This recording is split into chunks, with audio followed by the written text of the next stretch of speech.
Salut tout le monde, je suis super contente de vous retrouver aujourd'hui pour vous parler de pierres précieuses ou plus précisément de lithothérapie et de féminin sacré. J'ai vu que sur ma chaîne vous êtes quand même à peu près 80% de femmes et 20% d'hommes à me suivre. Donc ce ne sera pas une vidéo qui est exclusivement réservée aux femmes parce que quand on parle de féminin sacré on parle aussi de masculin sacré forcément. Que vous soyez un garçon ou une fille, j'ai envie de dire, restez sur la vidéo. Je vais juste vous montrer les pierres que j'ai et vous parler un petit peu des propriétés qu'elles ont, et notamment des propriétés curatives. Il y en a qui travaillent avec les pierres pour les collectionner, pour leur beauté, etc. Mais en vérité, chaque pierre a vraiment des propriétés spécifiques. Une pierre avec laquelle j'adore travailler et que je trouve absolument magnifique, c'est la labradorite. Elle a été nommée labradorite parce qu'elle vient de la région du Labrador. Donc je crois que c'est le Canada ou le Québec. C'est une pierre qui est très utilisée par les personnes qui soignent. C'est-à-dire que quand vous donnez des soins à quelqu'un, que vous soyez infirmier ou médecin, ou quelle que soit la forme de soin que vous apportez, c'est une pierre avec laquelle vous allez pouvoir travailler de façon à vous régénérer. C'est absolument magnifique, vous voyez, il y a des reflets selon comment on la regarde au soleil. C'est vraiment magnifique, c'est une pierre que j'adore. Donc ça c'est des pierres polies en fait, hein. Dans la nature elles ne sont pas sous forme de gadin comme ça ou de galets.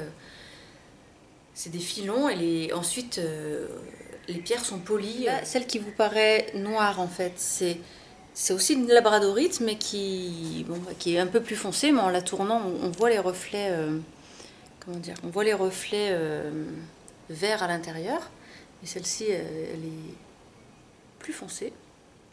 En la tournant peut-être qu'on verrait, voilà, on voit par transparence. Celle du milieu c'est une sodalite.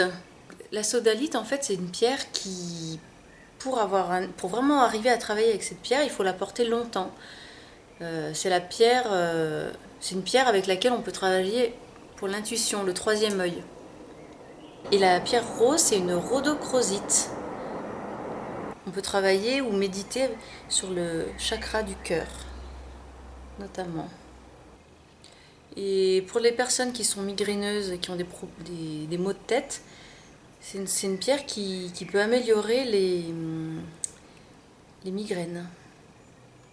Une pierre que j'adore, c'est la pierre de lune. Donc j'en ai deux exemplaires. J'en ai une pierre de lune classique, on va dire, la blanche. Une orangée. Voilà. Donc la pierre de lune, c'est la pierre de la féminité. Par exemple, les filles qui ont des problèmes menstruels, des douleurs. C'est vraiment la pierre qui va vous aider à accéder justement à votre féminin sacré et à activer plus votre intuition. Pour les filles qui ont des problèmes de fécondité, des choses comme ça, c'est une pierre avec laquelle vous pouvez méditer, travailler, à guérir vos blessures émotionnelles. Ensuite, une autre pierre que j'aime beaucoup, c'est l'hématite. On la retrouve souvent dans les bijoux. Par exemple, on la retrouve sous forme de bijoux comme ça. Et sinon, en pierre polie, ça va donner ça, comme ça. Donc ça, c'est une pierre qui agit sur le sang. L'hématite, donc son nom provient de l'hématie en fait. C'est-à-dire que si vous avez des problèmes liés au sang, des problèmes hématologiques, si vous avez des problèmes de circulation, des jambes lourdes, des crampes, des choses comme ça, c'est une pierre avec laquelle vous allez pouvoir travailler. L'hématite, c'est une pierre qui est rattachée au dernier chakra, au chakra racine, qui est rattaché à la terre. Parmi vous, il y en a peut-être qui connaissent. Ce sont des œufs de yoni. Traditionnellement, en fait, les œufs de yoni sont en jade néphrite. Voilà, ceux-là sont percés. Ça existe depuis 3 ou 4 000 ans, voire 5 000 ans. C'est en Chine, quand il y a eu les premières dynasties chinoises, c'est les épouses des empereurs qui utilisaient ces œufs de yoni. Donc yoni, c'est un terme sanskrit qui veut dire la matrice, le lieu. Pour les nettoyer, j'utilise des petites brosses pour nettoyer entre les dents. Donc ça agit sur tout ce qui est système urinaire, ça soigne aussi tout le système gynécologique. C'est vraiment une pierre mais très puissante. C'est quelque chose qui va venir soigner en fait tout le système reproductif de la femme. Donc il y en a de plusieurs tailles. Donc comparativement, vous voyez celui-là est un peu plus gros. Celui-là est en quartz rose, c'est la pierre des enfants, c'est la pierre du chakra du cœur, pour guérir toutes les blessures émotionnelles. Par exemple, s'il y a des filles qui ont été victimes de viols ou de blessures liées au cœur, des peines de cœur, des choses comme ça, c'est une pierre avec laquelle on peut vraiment travailler. C'est une pierre qui apaise le sommeil aussi. C'est une pierre très très puissante pour améliorer la qualité du sommeil. Il y a vraiment un côté apaisant dans le quartz rose.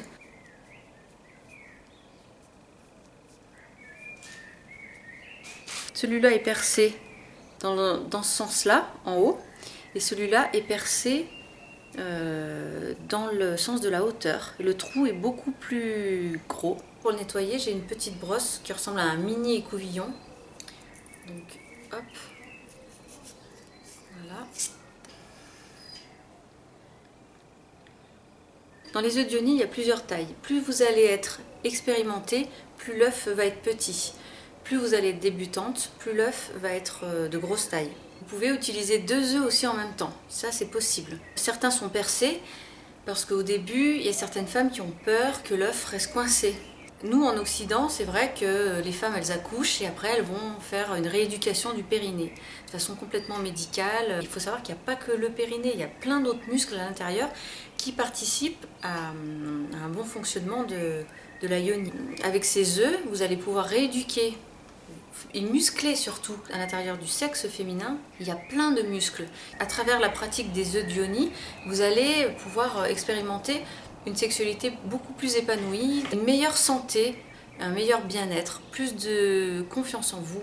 Vous allez avoir une meilleure qualité de votre libido, tout simplement parce que vous allez vous connaître mieux, vous connaissez votre corps, vous savez comment fonctionne votre corps, vous allez pouvoir maîtriser votre plaisir et donner plus de plaisir à votre partenaire, en recevoir plus. Que vous ayez un partenaire ou que vous n'en ayez pas, vous aurez forcément que des bénéfices.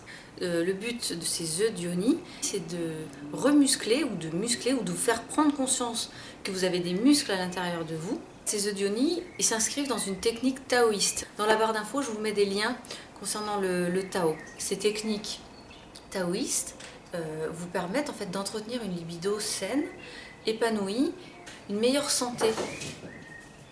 Ça vous permet d'expérimenter plus de santé à travers la sexualité. Voilà, donc du coup, je ferai sûrement d'autres vidéos concernant les œufs d'Ioni. Le lapis-lazuli, c'est cette pierre-là. Elle est beaucoup plus rare que la sodalite. Elle lui ressemble, elle est incrustée de petites paillettes. Elle était très utilisée par les Égyptiens, notamment pour faire les iris, les couleurs des iris. Mais pas que, aussi en bijoux. Voilà, qui se présente comme ça. Là, c'est une pierre polie, elle est petite, elle est beaucoup plus chère que la sodalite, puisque beaucoup plus rare. Les pierres, elles ont le pouvoir d'absorber les énergies. Et vous pouvez aussi programmer vos pierres, si vous avez envie de méditer avec certaines pierres. Quand vous allez les recevoir, comme elles ont été touchées par d'autres personnes, il va falloir les nettoyer. Donc, vous les nettoyez dans le sel. C'est le sel qui va tout nettoyer. Si vous habitez au bord de la mer, vous pouvez... pas toutes les pierres, il y a certaines pierres qui ne supportent pas l'eau de mer parce qu'elles sont friables. Mais en tout cas, concernant le quartz rose et la jade, moi je les nettoie dans le sel. Donc soit vous les plongez dans une tasse remplie de sel, soit vous les trempez dans de l'eau de mer. Pour les nettoyer, vous pouvez aussi les mettre dans l'eau bouillante. Faire attention avec le quartz rose parce qu'il est beaucoup plus sensible. Ensuite, pour l'entretien, vous les nettoyez à l'eau claire, au savon. Vous pouvez utiliser une huile végétale. Moi, personnellement, j'utilise de l'huile de coco parce que déjà, j'aime beaucoup l'odeur de la noix de coco. mais c'est aussi pour les faire briller, pour les rendre, pour les, voilà, pour rendre la pierre beaucoup plus brillante qu'elle n'est déjà. Après, vous allez expérimenter. Chaque œuf a une énergie différente. Vous serez attiré peut-être plus par la jade ou la quartz ou la jaspe. En fait, il faut vraiment faire confiance à votre intuition et faire appel justement à ce féminin sacré pour savoir avec quelle pierre vous serez le plus à l'aise. Aussi, ce que vous pouvez faire pour recharger vos œufs d'Ioni, parce qu'en fait l'œuf, la pierre, va absorber en fait un peu toutes les mauvaises énergies, toutes les mauvaises ondes, toutes les blessures émotionnelles, tous vos vécus négatifs. Si vous habitez en appartement, vous pouvez les mettre dans des jardinières et les déposer près des fleurs, près des plantes que vous avez. Mais le mieux, c'est de les enterrer, parce que comme ce sont des pierres, elles viennent de la terre, et là elles retournent à la terre et elles vont venir puiser, prendre l'énergie de la terre. Donc le mieux, c'est de les laisser pendant une nuit, à la pleine lune, vous les laissez dans la terre. Et vous allez les récupérer le lendemain, dans un endroit que vous choisissez. Il faut que ce soit dans un endroit où il n'y a pas beaucoup de gens qui marchent. Il ne faut pas que ce soit dans un endroit, dans un parc. Non, ça ne va pas, il y a trop de monde, c'est pas naturel. Faites comme vous pouvez, si vous n'avez pas d'autres endroits proches de chez vous.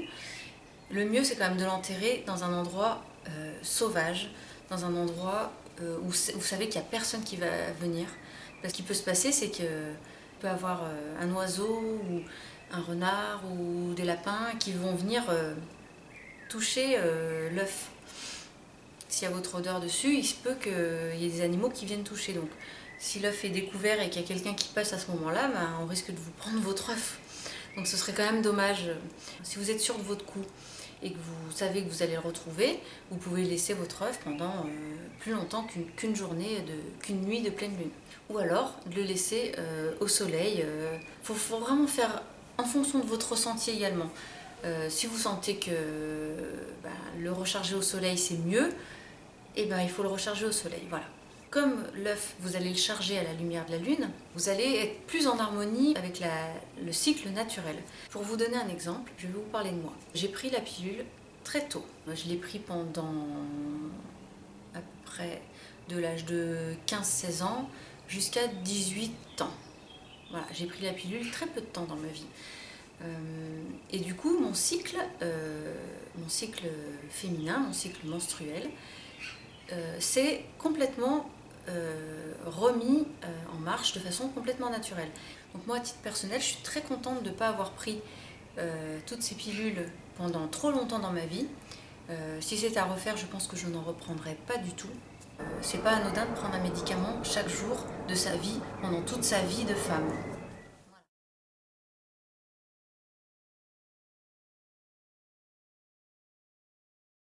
Théoriquement, on nous apprend que le cycle féminin dure 28 jours, qu'on ovule au 14e jour, donc au 14e jour après le premier jour des règles.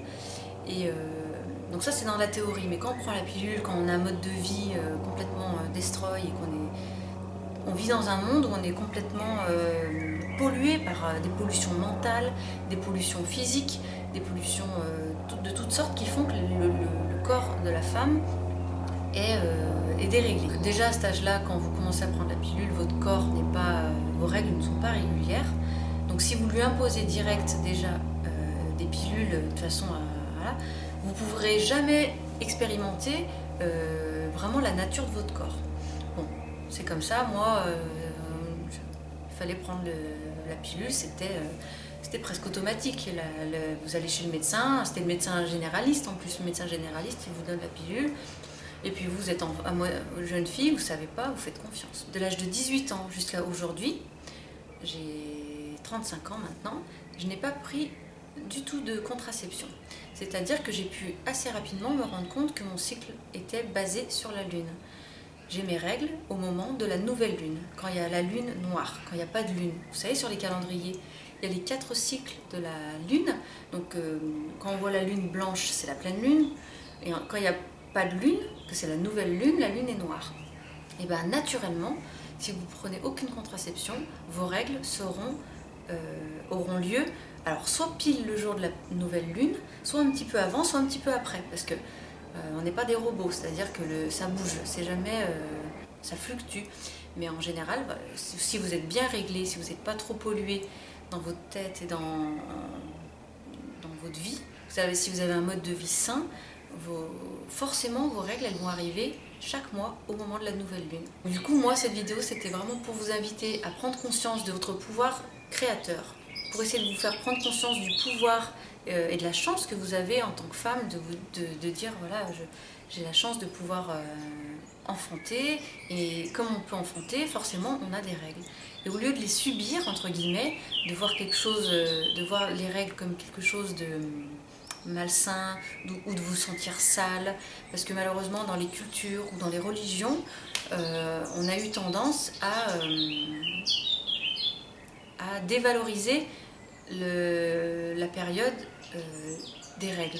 Il n'y a rien de diabolique, la sexualité n'est pas diabolique, le sang de la femme n'est pas diabolique, comme le sperme de l'homme n'est pas ni sale ni malsain, tout ça. Vraiment essayer de penser que c'est sacré, je veux dire, s'il n'y avait pas de règles, il n'y aurait pas d'enfant, s'il n'y avait pas de sperme, il n'y avait pas d'enfant.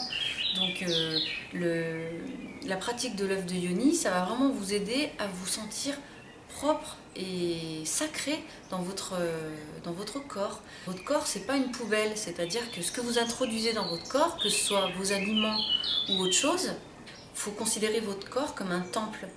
Voilà, bon bah écoutez, j'espère que cette première vidéo sur le féminin sacré vous aura plu.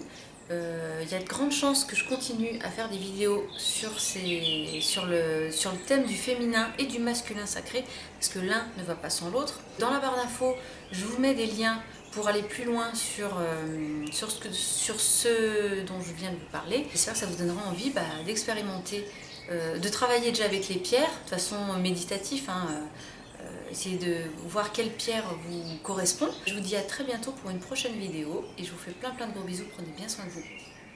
Ciao!